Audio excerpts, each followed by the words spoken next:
This book was found in the public domain, public access, so no copyright infringement or breach was intentional, and we bring this to all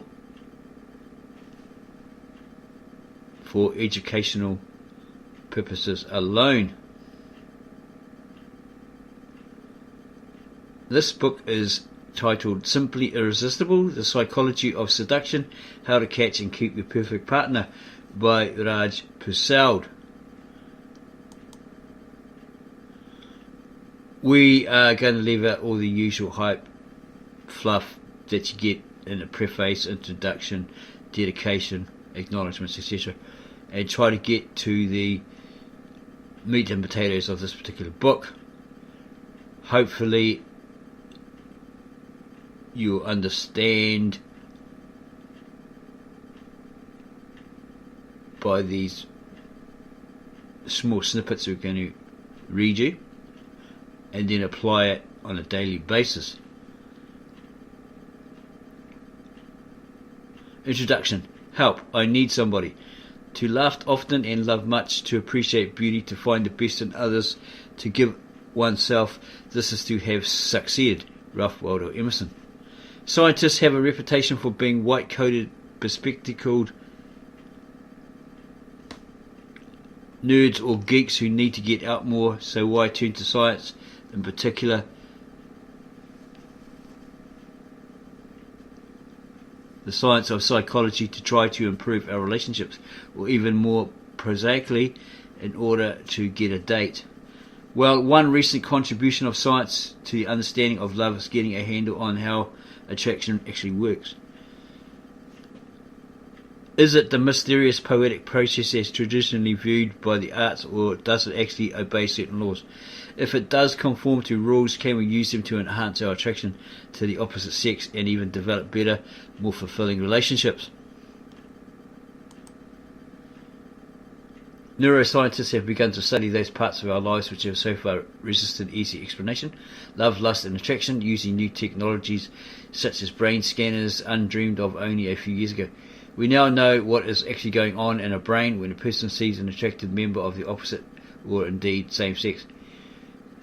The author put science to the test in this respect by agreeing to take part in a speed dating experiment for a BBC programme. In speed dating, you meet a large number of people, but only for a short time, in this case just 3 minutes. Then a whistle is blown and the men move tables to sit with a new woman. The couples have another 3 minutes in which to get to know each other before the whistle blows again and the men have to move on. At the end of the evening, each person fills out a form, ticking boxes to provide a record of who they met and level of their interest in them, mere friendship or something more intense. Making a positive impression in just 3 minutes is quite a tough proposition, but gives that a large number of people get to rate your attractiveness to them, particularly in comparison with a large number of others. It seems to the BBC to provide a perfect opportunity to test some of the theories of attraction that the author was proposing. Initially he was less keen on the idea, anxious about the potential impact on the ego of the brutal feedback one might experience. He has been happily married to his lovely wife Francesca for over 11 years and would normally have no interest whatsoever in any kind of dating, speedy or slow, though it is remarkable how many married men he has met who are fiercely jealous that he has been speed dating. His nervousness about the upcoming experiment was compounded by the fact that the number of women who ticked or didn't tick the box indicating a romantic interest in him was going to be broadcast nationally to an audience of millions. The potential for personal humiliation seemed enormous. Did he mention that already? Adding further to his nerves was the fact that he spent his entire adolescence completely unable to secure a date despite colossal effort. His wife hates it whenever he declares this, as it implies she has married a loser, to use her word. However, not having been particularly successful with the opposite sex provided an added twist to the experiment. Could his knowledge and use of the latest attraction research salvage his dating record from the dismal depths? The producer of the program was certainly looking forward to the experiment, which was being covertly recorded, though he was still a bag of nerves. The other participants on the genuine speed dating event that night had been told the BBC we were recording it, but hadn't been briefed that an experiment was being conducted, or precisely who was the guinea pig. They used a a subtle disguise to try to prevent participants recognizing him from his television appearance, and it did not appear that anyone clocked him. He had a chat with some of the male speed daters who were having a drink at the bar to steady their nerves, and asked them if they were going to be using any tactics or strategies. They gave him a blank look and insisted that they were going to be just themselves and had no plans to use any particular devices. The author had to hold himself back from responding. Have you ever wondered why you are single? It's because you are being too much like your normal self. Time to try some tactics. He met 9 women that evening and used some techniques derived from the latest research on seduction and attraction, which he will be exploring later in this book. The plan was that the BBC producer would collect the women's ratings of him from the organisers later that evening, and he could ring the next day and find out his score. The next morning at 9:01, he rang in, and the producer answered the phone on the 5th ring. Not that he was anxious about the result or anything. This is the author. He asked her how it had gone, and she replied that she had thought that the recording was going to make a great program. Forget that, he said. The author said agitatedly. How many women ticked the box for future romance? It turned out that 9 out of the 9 women he had met the previous night wanted to meet him again for possible intimacy. That he scored 100%, particularly given the baseline he started from, is a strong vindication, he believes, of the power of the latest findings about the psychology of attraction. It's just such a pity he did all this research after he got married. One key reason why men and women are not as good at seducing each other as they might like to be is that there are important gender differences in the way the sexes think and view the world. This means it's difficult for most of us to get into the minds of the opposite sex, or your adversary as it were, in order to work out what they are thinking and thus what they are looking for, and for what they will respond most positively to. Theory of mind, or the branch of psychology devoted to the skill of being able to read the minds of others in order to be more able to manipulate or seduce them, is a topic that the author explored in depth in his previous book, The Motivated Mind, so he wouldn't go over that territory again here. Suffice it to say that men and women continue to find each other rather mysterious, and this explains the plethora of misunderstandings between them. One key gender difference psychologically has uncovered recently is that women value high status in men, but men put less store on this and place greater emphasis on physical appearance. One theory for this is that women have a menopause, which means there is a definite period later in their lives when they are no longer fertile, and fertility drops off dramatically during a period prior to that. Men don't experience quite the same profound change in fertility later in life, though it too declines.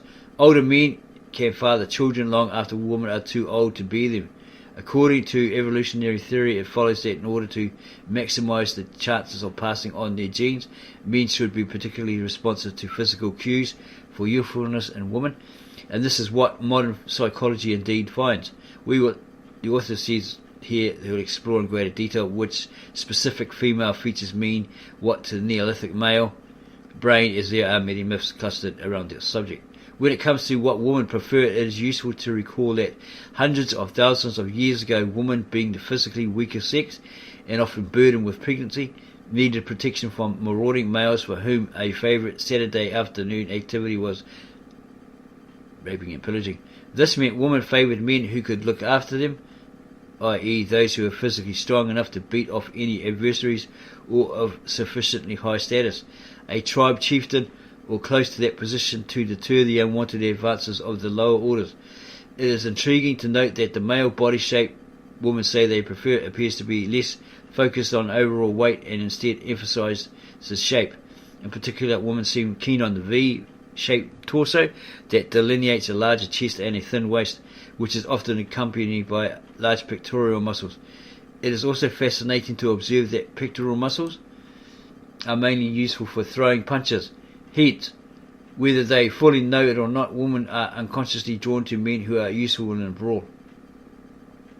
Fascinating though such findings might be, you could argue that people have been attracted to each other for millennia, otherwise the human race wouldn't have survived and thrived as it has done. So why do we need psychology and science to help us find a mate and be happy with him? Shouldn't we just leave it to nature to resolve these issues and not tinker with these things? With things using techniques borrowed from research?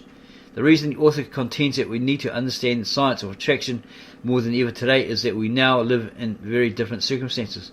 As recently as a few hundred years ago, most people were born into a community of roughly 150 souls and would live there all their lives.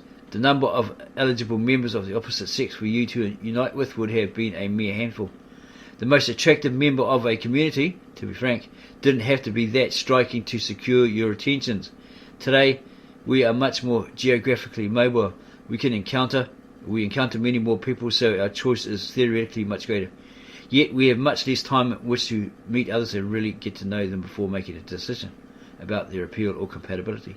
Furthermore, the media bombards us with images of gorgeous members of the opposite sex, including supermodels and handsome actors with whom we find ourselves consciously or unconsciously compared.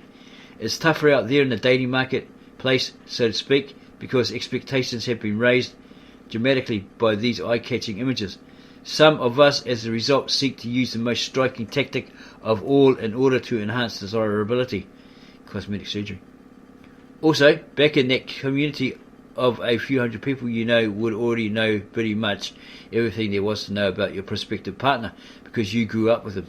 You knew their parents, their family, and all their bad habits before having to make a decision on whether they were right for you. Contrast that with today, when you have to make a judgment on who is to be your lifetime partner with much less information. Some indication of how much things have changed in recent times is a spate of Meet the Parents type movies. If meeting the parents really is such a big deal, this indicates how little we actually know of our lovers' backgrounds before we make some key decisions about them. How modest our knowledge is of each other's family today. A few centuries ago, the families of prospective partners would not have been the strangers they are today. The author believes we all need the help we can get to lasso the best possible mate.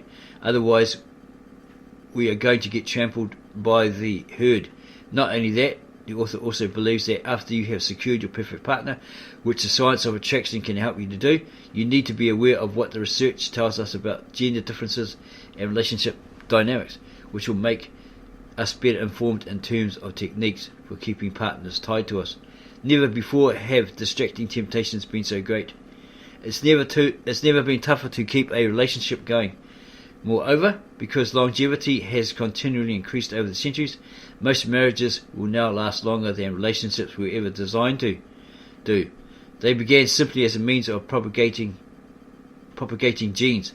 So the author argues that we need not just to learn how to seduce more effectively, but how to continue the seduction as long as the relationship continues and keep ourselves happy and fulfilled in our affiliations. We also need to seduce relatives, friends and colleagues if we are to remain popular and get what we want in terms of our wider social goals. Life, in a fundamental sense, is a seduction. As the author proved during his encounter with speed dating, he believes it is possible to achieve a 100% success rate when it comes to attracting the opposite sex. In other words, attraction obeys laws which are almost as rigid as the rules of physics, but instead there are psychological laws. If you want to become more attractive to the opposite sex, you have to become good at psychology. To kick things off, here's one psychological tip on how to get anyone to fall in love with you. Identify your target person's favourite emotion, then simply go out of your way to supply that emotion in quantities that person has never experienced before. Let's take an example that is rather close to home. How would you seduce a psychiatrist? Well, psychiatrists like to feel insightful. So if you met a psychiatrist and kept subtly responding to them in a way that led them to believe they were incredibly insightful, it's highly likely that psychiatrists would develop a deep bond with you, particularly if they always felt much more insightful in your company than in anyone else's. You don't have to be so crass as to keep complimenting them on how insightful they are. You could more subtly respond to them in such a way that they got a strong sense their insights were amazing and constantly welcome. He also made this point once on a TV program with a popular male presenter who immediately responded with, "But Raj, I'm always saying how insightful you are. Does that mean we are going to fall in love?" "No," the author observed dryly, "but I do quite like your company." The first thing we need to do before we launch into this book is establish what type of person you are when it comes to relationships. Are you someone who prefers to remain single for long periods, or perhaps you like dating but nothing too serious. Maybe you're someone who prefers long-term relationships, or someone who is strictly monogamous and looking for the one big relationship in your life. The reason why it might be useful to conduct this personality test, which is adapted from the kind used in psychological research, is that the key to finding the right person for you starts with something that appears as simple as knowing yourself. However, self-knowledge is not quite as straightforward as it might first appear. Quite often, the reason we make bad choices is not the fault of our partner, but because we think we are a certain kind of personality, when in fact the reality is quite different. Knowing yourself is the first step to finding the right person for you. Are you better off single, dating, committed, or married to someone? Single, dating, committed, or married scale. Each statement is followed by two possible responses: agree or disagree. Read each statement carefully and decide which response best describes how you feel. Then tick the corresponding box. Reply to every statement. If you are not completely sure which answer is more accurate, tick the one you feel is most appropriate. Do not read the scoring explanation before filling out the questionnaire. Do not spend too long in each statement. It is important that you answer each question as honestly as possible. 1. Breaking off relationships that make me unhappy is easy. A. 2. After fights with friends, I need to make amends quickly. A.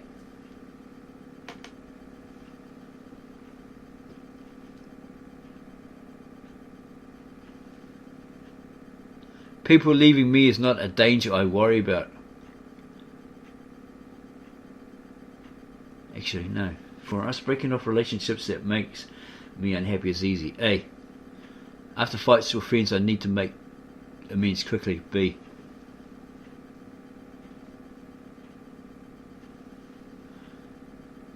People leaving me is not a danger I worry about. We'll go with A. After an argument, I feel lonely.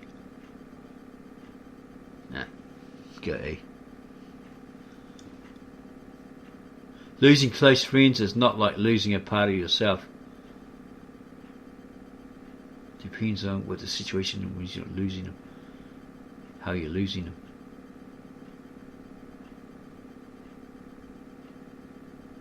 Okay, B. 7. When I get very angry with others, it is usually justified. It depends on the situation, but we'll go for A. My problems are better solved through discussing them with others. B. Wasn't it? Yeah, B. We'll go for B. Other people trying to be friendly distracts me from my goals. Nah, go B. I often wonder about signs of rejection of me and others.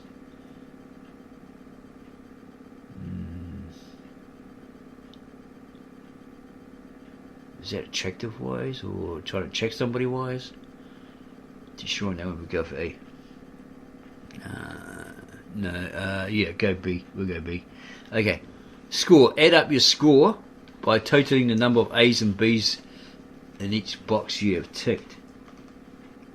1, 2, 3, 4.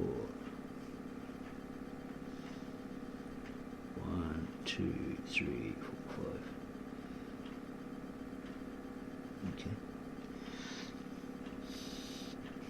8 or more B's. You are the marrying type. You are not going to be at all content leading a single life, and your mood will be at its best in your emotional life, most stable when you are in a close relationship where you feel utterly secure about your and the other person's commitment. Ultimately, this means married life is what you yearn for most. If you are someone still casually dating, you will be prone to low moods characterized by strong feelings associated with the fear of abandonment and helplessness. You will often get secretly angry with others, etc., etc. between 6 and 7 Bs, you definitely need to be in a committed relationship, even if you may not yet feel quite right for the responsibility of the full commitment required by marriage with higher scores, which higher scores need, which higher scorers need. You will find yourself feeling occasionally weak, lonely, depleted, and unloved when in a relationship where there's absolutely no prospect of full commitment, and so forth. Okay, what do we get? Between 3 and 5 Bs. You are best suited for dating without full commitment. You have a much stronger sense of your self-esteem, regardless of whether or not you are in a relationship, than those scoring higher on Bs. And this explains your ability to avoid being exploited in relationships by others, unlike those with higher scores. If someone begins to take advantage of you, you can walk away without as much pain as those who are more dependent. Having said that, you are vulnerable to strong feelings of dependency arising under conditions of stress, when you may find you cannot cope without clinging to those who you may not have bothered to contact when things are going well. This seesaw approach to relationships is probably a little irritating to those around you, so you have to decide not only how much you need others, but also how much they might need you. And you should try to be available for others as much as they are for you. More independent people like yourself are not bothered so much by the threat of a relationship breakdown. Instead, your low moods are more accounted for by achievement issues, feelings of inferiority, guilt, worthlessness, and sense that you have failed to live up to expectations and standards in your career. Not really sure on that one. Okay, what's with the A's? What's the result of the A's? Didn't tell you about the A's. Go back.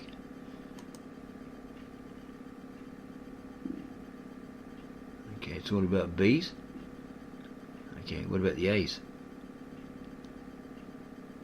Well, they're probably not a problem. He's probably focusing on the problems, not the actual A's, where the attributes are great, you know. Will you agree? The sinner takes it all. Chapter 1, the sinner takes it all. Understanding the basic rules of attraction. True, we love life not because we are used to living, but because we are used to loving. There's always some madness in love, but there's also always some reason in madness. Friedrich Nietzsche. In some Arabic countries during the Middle Ages there was a disease known as love.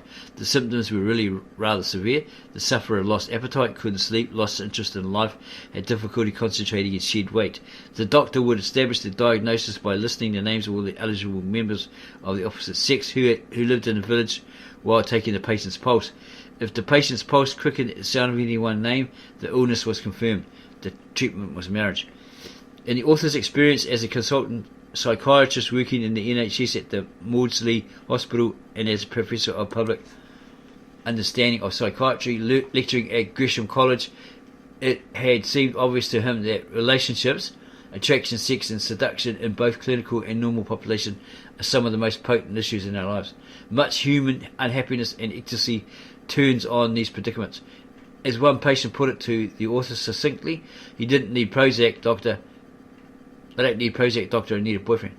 Scientific psychology and psychiatry have understood the importance of sex and love in human affairs, yet found them difficult to study rigorously. But this has changed in recent years, with a burgeoning number of research studies of good quality genuinely eliminating this tumultuous part of life. This book is an attempt to present some of that research and explore its practical implications outside the laboratory in general and in terms of your love life specifically. The author hopes that it will demonstrate how scientific psychology can guide you on a date if you want to increase your attractiveness, how it can help you determine who is right for you for a longer term relationship, and how it can advise on keeping a deeper relationship going for decades. The reason why psychology and psychiatry have been neglected in books and the wider media as a stare at affairs of the heart is twofold. Firstly, academic research in these fields remains, perhaps understandably, obscure to the typical journalist or author with only a casual acquaintance of the university departments engaged in such work. Secondly, the neurological and behavioural sciences suffer from an unfortunate reputation for producing reams of data which merely reinforce common sense. This book, in contrast, will focus on the science that generally helps us by suggesting surprising ways of thinking about sex, love, attraction and romance. Prepare to be challenged and even irritated by what the research posits about what governs your heart. Whether you agree with the findings or not, The author hopes these studies will give you food for thought and provoke a more creative or at least different approach to this part of your life, which may still prove helpful. But we should be cautious about rejecting scientific explanations in this arena, because the fact of the matter remains that what we casually observe of our and others' lives leads to much incredulity and perplexity, as so much of this part of life appears not to make sense at all. This in itself means we should consider what psychology has to say about affairs of the heart, because at the very least it attempts to provide a coherent account of an area which defies easy explanation. Let's begin our exploration of the subject by considering beauty. Given that they are widely regarded as two of the most desirable members of the opposite sex in the world, the recent news that the marriage of Hollywood film stars Brad Pitt and Jennifer Aniston has founded raises the question of just how striking you have to be to keep a partner interested in you. The breakdown of other celebrity marriages between equally beautiful people, Cindy Crawford and Richard Gere, Jemima and Imran Khan, Richard Burton and Elizabeth Taylor, might lead most observers to wonder how much physical allure really predicts whose relationship is going to last the course. Recent psychological research suggests that we shouldn't be surprised by this litany of broken marriages among the super attractive. Indeed, it predicts that the ultra desirable could be doomed to more difficulty than the rest of us mere mortals when it comes to staying together. This is not for the conventionally offered reason that couples in the media spotlight tend to find it too stressful. If that were the case, how do we explain the longevity of marriages involving prime ministers and presidents, which, while they may suffer their strains, Hillary and Bill Clinton, tend not to break down with the same frequency as those of the much prettier? More likely explanations for why beautiful people appear less likely to experience enduring marital happiness than the rest of us can be found in recent psychological research on the nature and impact of intense physical attractiveness. The first surprising finding is that although Brad Pitt and Jennifer Aniston might appear outstandingly physically desirable to us, this may not be how they appear to each other. The key point here is that all ratings of attraction arise out of a comparison process. How attractive you rate someone rests largely on the general standard of attractiveness you tend to encounter routinely. A recent study by evolutionary psychologist Satoshi Kanazawa at the London School of Economics found that middle-aged men who spend their working days mingling with women who are much younger and at peak fertility, late teens, early 20s, than their more middle-aged wives back home tend to have much higher divorce rates than might otherwise be predicted.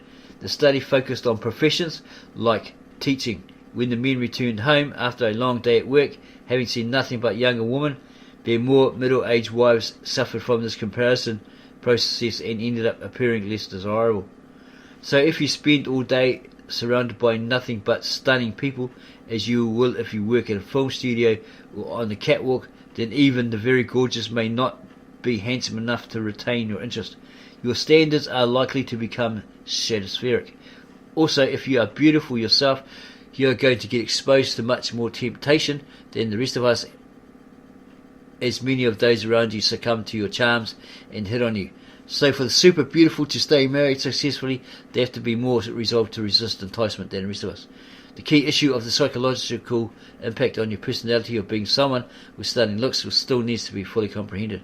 Recent research published in the Journal of Sex Research by psychologist Devendra Singh at the University of Texas found that the more attractive tend to flirt more with others, even when already in a relationship. This might not be conducive to long-term relationship stability, but it is a strategy they might use to keep partners jealous and therefore possessive. It could be that attractive people are used to finding it so easy to pull that they haven't learned how to do the necessary deeper emotional work to keep a relationship going in the longer term. The point about the individual's own desirability is vital. Denise Previti and Paul Amato at Pennsylvania State University found that up to 1 in 4 marriages in the general population stay together only because partners couldn't find a better alternative. It would seem that a significant proportion of us only stay married not because we are still strongly attracted to our spouses, but more because there are significant barriers to living. Staying together for the sake of the children was the most commonly mentioned barrier, being cited by 31% of all respondents. Other barriers included a lack of financial resources and religious beliefs. Now, suppose you have no financial barriers to leaving a relationship. You are wealthy. You feel you can purchase the best childcare money can buy, and you're completely confident you'll find another gorgeous partner because of your own desirability. Given these circumstances, how many of us would really stay married to our current partners? This is a conundrum faced by the gorgeous celebrity.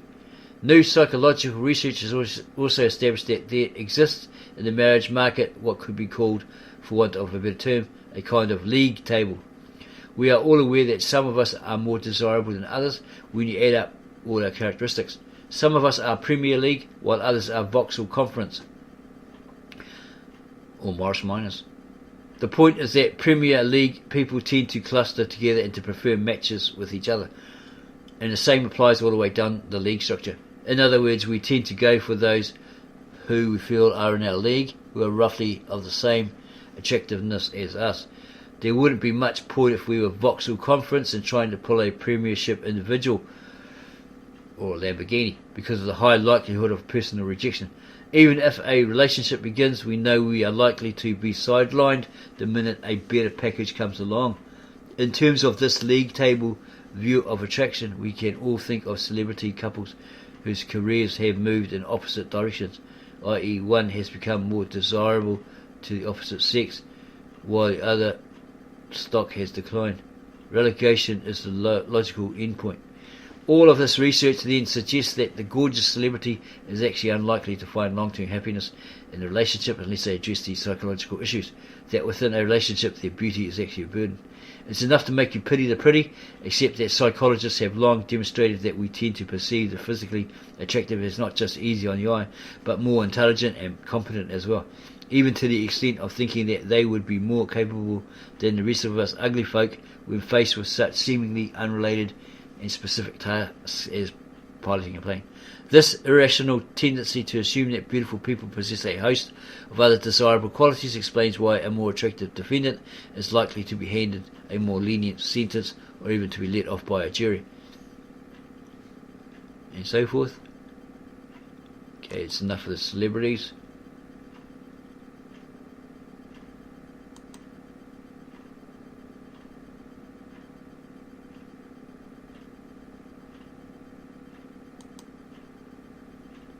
Do you think you are attractive?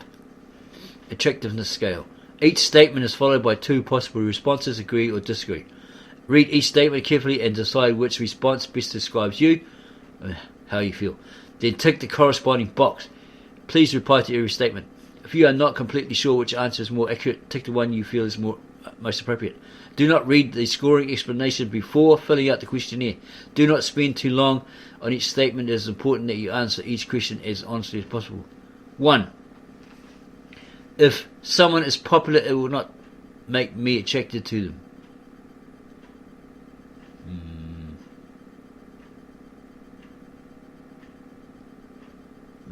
Not too sure on that one. We'll go with B. Stamping works. Go B. Most of my energy goes on controlling my weight.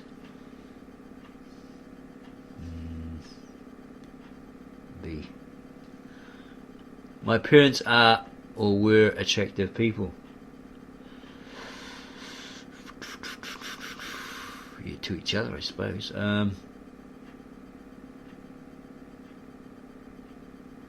Tough one. I'm going over there. I am frequently jealous of how others look so good. Nah. What's it? A.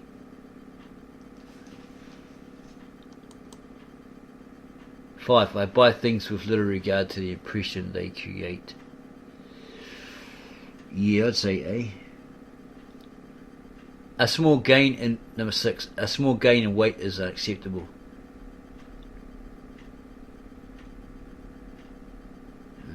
A. 7. As the years go by, I will become more popular. Yeah, A. Look very young for our age, for my age. 8. Staying hungry is good for you. Hungry for... not sure. Staying hungry is good for you. Do we go with A? I would not mind trying on bathing suits in a shop.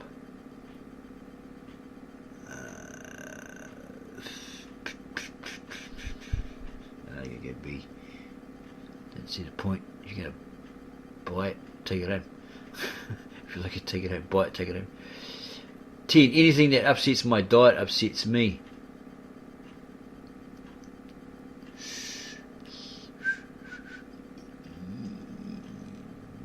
Nah.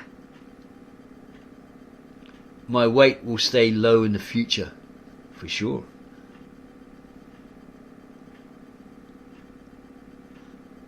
Rejection by others is just as humiliating as ever. I disagree. Worry about it. 13. If I could change my life, I would not start with my body. B. 14. I should get more Valentine cards than I do. yeah. A, go with it. Was it A? B. Yeah, go with B. Okay. 15. I do not mind lying on a beach full of attractive people in bathing suits. Nah. Should have that, hot bod, and then do that. 16. I hate having my photograph taken. Yeah. 17. I do not avoid sex because of how I feel about my body. B. 18. I hate film stars who seem to undress all the time. Oh my gosh. Go with A. 19. I would be more popular if I had more time for socialising.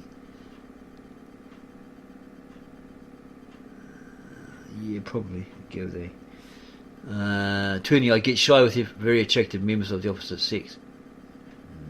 Nah. No problem there. Okay, so add up your score by totaling the number of A's and B's in each box you have ticked. Okay.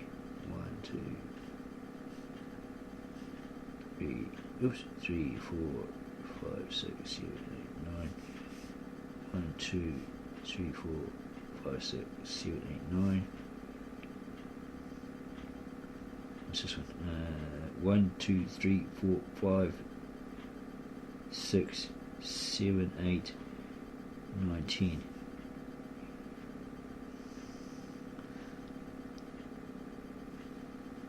There's one missing. There's 9 B's and 10 A's. So that's 19, so I've missed one. 1, 2, 3, 4, 5, 6, 7, 8, 9. 9 B's. 1, 2, 3, 4, 5, 6, 7, 8, 9, 10. There we go. 10, 11 A's. Okay. 16 or more B's, you do not consider yourself very attractive at all, hence you are a bit overwhelmed when in the presence of very attractive members of the opposite sex. Okay, we got 11 A's. Okay, these are all B's. So where's the A's? Didn't tell you about the A's.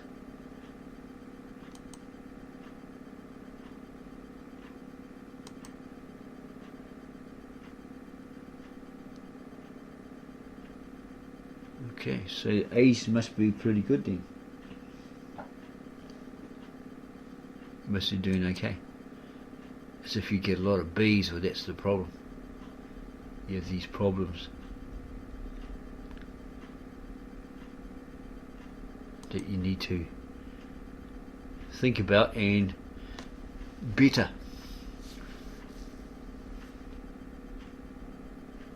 Two, all you bleed is love. How the science of psychology can help your relationships. Marriage is like a hot bath. Once you get used to it, it's not so hot. In other words, before we launch into a consideration of how psychology can help us in our relationships, we need to know what it can tell us about the mechanics of love. Many argue that love is something about which the arts are much better at communicating insights in the form, say, of a Shakespearean sonnet or a Rachmaninoff piano sonata. But now neuroscience promises to solve some of the greatest mysteries at the subject's heart in a way the arts or previous attempts by other forms of investigation were simply incapable of. Andreas Bartels and Semir Zeki from the Wellcome Department of Neuroimaging at University College London have attempted to unravel for the first time whether there really are different forms of love, like the love between a parent and a child, or the emotion shared by lovers, or whether all forms of intense attachments are basic variations on the same theme. The tender intimacy and selflessness of a mother's love might be celebrated by aspiring music, literature and art, but the evolutionary biologist has a more prosaic formulation. Lifelong commitment and altruism merely serve to help a parent's genetic material survive through to future generations, etc. Similarly, the passion shared by two lovers fulfills a surprisingly similar function. It facilitates mating and parenting, and hence is again merely the selfish gene in action.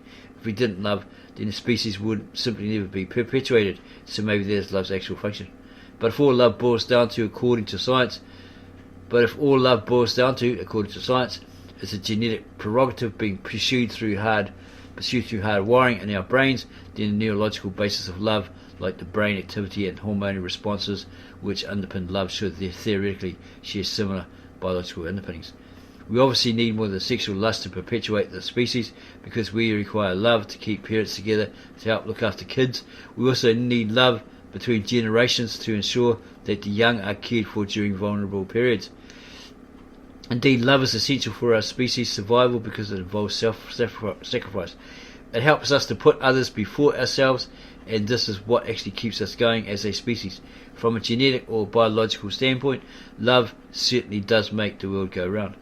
To investigate this question, Bartels and Zeki, who have a long-running program investigating love using the very latest magnetic resonance imaging (MRI) techniques, measured brain activity in 22 mothers, etc., etc.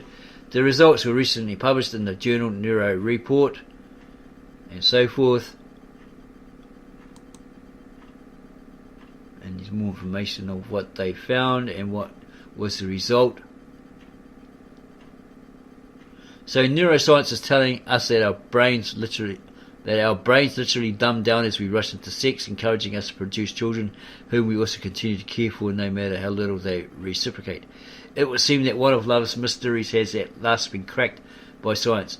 Had we used our brains to their full capacity all the time and failed to activate clear thinking and critical judgment for the purposes of attraction and seduction, our species might never have got off the ground. The research suggests that we need to become more aware of the way our genes and biological wiring may be driving us to promulgate our genes at the expense of our personal happiness, by forcing us to mate in the short term with those who might make poor long-term partners. This brain research is also confirming something that psychologists have suspected for several decades. There may be more than one kind of love. So, just as it's vital to discover what kind of person you are in order to attract the right kind of mate, it's equally essential to know more about the kind of love you are drawn to or prefer in order to get a better sense of the best kind of relationship for you.